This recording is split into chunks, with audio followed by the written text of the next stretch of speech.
আসসালামু আলাইকুম প্রিয় দেশবাসী, আশা করি সবাই ভালো আছেন। আজকে খুবই বাধ্য হয়ে খুবই এক্সাইটেড নিয়ে লাইভ আমি ভিডিওতে আসলাম। আমি হাঙ্গেরিতে একটা ইয়াসা লাইসেন্সে পাইলট শিক্ষার্থী, আমি এখানে পড়াশোনা করি ইয়াসা লাইসেন্সে। তো আমি আজকে বাধ্য হয়ে আমার দেশ নিয়ে কিছু কথা বলতে আসলাম। সবচেয়ে বড় কথা, আমি আমার দেশ নিয়ে কথা বলবো আমার বিএনপির মতাদর্শের জেনজি ভাইদের জন্য, আমার জামাত মতাদর্শের জেনজি ভাইদের জন্য, আওয়ামী লীগ মতাদর্শের জেনজি ভাইদের জন্য এবং আমার দেশের মতাদর্শের জেনজি ভাইদের জন্য। আমি হাত জোর করছি, প্লিজ দেশটারে আর ধ্বংস করেন না, প্লিজ। দেশটা শেষ করে দিছেন একদম আপনারা। আপনি সব মতাদর্শের ভাইদের জন্য আমি অনুরোধ করবো দুই হাত জোরে। সকালবেলায় আমার বন্ধু ইলিয়াস আমাকে দেখালো কয়েকটা ইন্টারন্যাশনাল নিউজের, মানে ইন্টারন্যাশনাল পত্রিকার নিউজ। কল্পনা সকালবেলায় আমি বলছে, ভাই তোর দেশের কি অবস্থা এই দেখ। তো ইন্টারন্যাশনালি সিরিয়াসলি বলতেছি, আমাদের ভাবমূর্তি কই যাইতেছে কোনো কল্পনা করতে পারবেন না। সব জায়গায় রেড অ্যালার্ট জারি হইতেছে। আমাদের ইউএসএ ভিসা দেয় না, ইউকে ভিসা দেয় না, যেখানে আমাদের 100% ভিসার ইস্যু ছিল ইউকেতে। ইউরোপ গুলো এখন ভিসা দিতে চাচ্ছে না। 1000 জন অ্যাপ্লাই করলে 5 জন পায়, আমি গ্যারান্টি।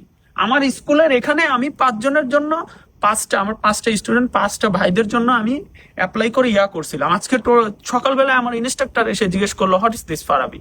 মানে ও জানতে চাইলো এটা নিয়ে অনেক, মানে পাকিস্তানিদের যেমন আমার স্কুল আর কি ভিসা দেয় না এখানে, তো ওই টাইপের আর কি ও একটা নেগেটিভ মাইন্ড নিয়ে আমাকে যে জিজ্ঞেস করতে চাইলো। আমি ট্রাই করলাম রিকভারি করার। তো আমি হাত জোর করে রিকোয়েস্ট করবো, ভাই নিজের লাইফ নিজে আপনারা ডিস্ট্রয় করে দিচ্ছেন, নিজের লাইফ নিজে শেষ করে দিচ্ছেন। প্লিজ এই কাজ করেন না, প্লিজ। আমার দেশ আর শেষ করেন না। আপনি জানেন আমাদের ইকোনমির কি অবস্থা এখন। আমাদের ইকোনমির প্রায় $3 লাখ ছিল ঋণ ছিল আমাদের। আমাদের ঋণ ছিল $3 লাখ। এখন সেটি ঋণ প্রায় 2 গুণ হয়ে দাঁড়াইছে। তো $3 লাখ যদি পূর্ব গভর্নমেন্ট, আগেকার গভর্নমেন্ট যদি করে, তার তো ভিজিবল অনেক উন্নয়ন ছিল, সেটা তো দেখতে পারি। কিন্তু এখন যে ডাবল যে ঋণটা হলো, সেটা ডক্টর ইউনূস কোন বিল্ডিং, কোন একটা ছোট একটা, মানে একটা ছোট যে একটা বানাবে সেরকম স্ট্রাকচারাল ডেভেলপমেন্ট, আমি তো সেটাও দেখি না। তো কেমনে এই ঋণটা হলো সেটা নিয়ে আপনারা কথা বলেন। শুধু হাদি মারা গেছে, হাদির মতো আরো অনেক বিএনপির বড় বড় নেতা, আওয়ামী লীগের বড় বড় নেতা, অন্য দলের আওয়ামী লীগের বড় বড় নেতা মারা গেছে বাংলাদেশে। তার জন্য একটা দেশ ডিস্ট্রয় করে দিবেন, এটারে ইস্যু করে? আপনারা বুঝেন না আপনাদের ইমোশন কিভাবে ইউজ করা হইতেছে। আর সবচেয়ে বড় কথা, আমি কিছু ইনফ্লুয়েন্সারদের করি, ওনারা এখন অন্য অন্যভাবে জিনিসগুলা বাংলাদেশে প্রভাবিত করতে চায়। তা আমি রিকোয়েস্ট করবো, প্লিজ আপনারা এইটা করবেন না, দয়া করে দেশটা ডিস্ট্রয় করে দিয়েন না।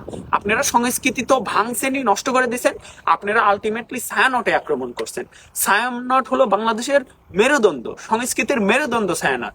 আপনারা দেখছেন কখনো যে যে যে শিল্পী নাচে, যে শিল্পী গান গায়, যে শিল্পী অভিনয় করে, সে কারো ক্ষতি করে না? ক্ষতি আপনারা অন্য মত কেউ পোষণ করলে তার উপর চাপাই দেন, তারে আক্রমণ করেন। এভাবে একটা দেশ আগাতে পারে না। ঠিক পাকিস্তানিরা যে আচরণ করে আপনারা তাই করেন। আর আমি থ্যাঙ্কফুলি, আমি ইন্ডিয়াকে ধন্যবাদ জানাচ্ছি, বাধ্য হচ্ছি এই জন্য। আপনি তো এখন বলবেন যে আমি ইন্ডিয়ার রয়ের যে নেই সেই, কিন্তু ইন্ডিয়াকে আমি ধন্যবাদ জানাচ্ছি এই জন্য যে একটা ইন্ডিয়ার 4টা দূতাবাসী আপনারা আক্রমণ করছেন ডিরেক্ট। একটা দেশের, পৃথিবীর 4র্থ ক্ষমতাধর দেশ, তারে আক্রমণ করছেন 4টা দূতাবাসে। এখনো সেই দেশ আপনার বিরুদ্ধে যুদ্ধ ঘোষণা করে নাই। আলটিমেটলি আপনারা চানও তাই যুদ্ধের জন্য, কিন্তু আলটিমেটলি আপনারা আপনাদের কেরিয়ার সম্বন্ধে কোনো ধারণাই নাই যে 5 মিনিট লাগবে আপনাদের করতে। ভাই আমি ইন্ডিয়াকে ধন্যবাদ জানাই যে তারা ধৈর্য সহকারে এখনো বাংলাদেশের মানুষকে হজম করছে। আমি সত্যি ধন্যবাদ জানাই।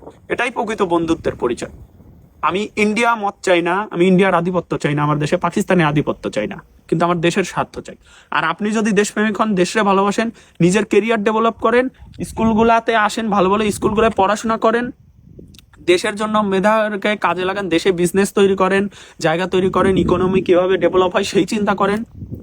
আমার কথা, আমার বাঙালি ভাইরা পৃথিবীতে ছড়াই যাবে, বিভিন্ন স্কুলগুলা দখল করবে, বিভিন্ন মাল্টি কালচার বড় বড় সব কোম্পানিতে তারা বড় বড় পজিশনে থাকবে, তারা ইকোনমিক ডেভেলপ করবে, তারা পুরো পৃথিবীতে ছড়াই দিবে, তাদের সুনাম থাকবে অনেক ভালো।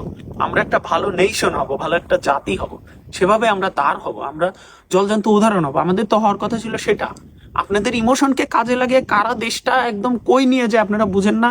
এই যে সংবাদ মিডিয়া হামলা করা, সাংস্কৃতিক প্রতিষ্ঠানগুলো হামলা করা, এগুলো কারা করে? এগুলো পাকিস্তানে হয়, এগুলো আফগানিস্তানে হয় ভাই, এগুলো অন্যান্য দেশে হয় যাদের রেপুটেশন খুব খারাপ। আমরা এখন সেটা করতেছি। আপনারা কিছু বাজে ইনফ্লুয়েন্সার যারা নিজেদের স্বার্থ, নিজেদের অর্থনৈতিক ডেভেলপমেন্টের জন্য, তাদেরকে নিয়ে আপনারা তাদের কথা এগুলো করে বেড়ান ভাই। আলটিমেটলি দেশের কি লাভ? দেশ অনিরাপদ, দেশ শেষ। দেশের অর্থনৈতিক শেষ, দেশের আপনার কেরিয়ারের কথা চিন্তা করেন। আপনি আপনার নিজের দেশে যে কর্মসংস্থানগুলো ছিল সব ডিস্ট্রয় করে দিচ্ছেন, নতুন করে 30 লাখ আরো বেকার তৈরি করছেন। ইভেন আপনি বিদেশে যাওয়ার যে একটা সুযোগ ছিল আপনি, সেগুলো আপনি শেষ করে দিচ্ছেন। জেনজি কোন দিন হুঁশ ফিরবে?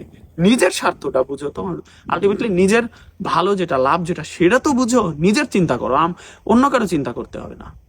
আর যদি আমি ভুল বলে থাকি, ভুল যদি অন্যায় করে থাকি, আমাকে ক্ষমা করো, আমি হাত জোর করছি। কিন্তু প্লিজ আর নিতে পারছি না। খুব কষ্ট লাগে যখন দেশে নিয়ে অন্য একটা দেশের স্টুডেন্ট, আমার বন্ধু বা টিচার যখন আমার দেশে নিয়ে খুব নেগেটিভ ভাবে বলে, তখন খুব কষ্ট লাগে, হৃদয় ভেঙে যায়। মানে আমি আমার বন্ধুরা, আমার জেনারেশন নিয়ে আমার দেশে যে গর্ববোধ করে কথা বলার কথা, সেটা আমি হারাই ফেলছি। এখানে আমার কোনো মুখ নাই। এই জন্য খুব আবেগ নিয়ে বললাম, ভুল ত্রুটি ক্ষমার দৃষ্টিতে দেখো। সবাই ভালো থাকো।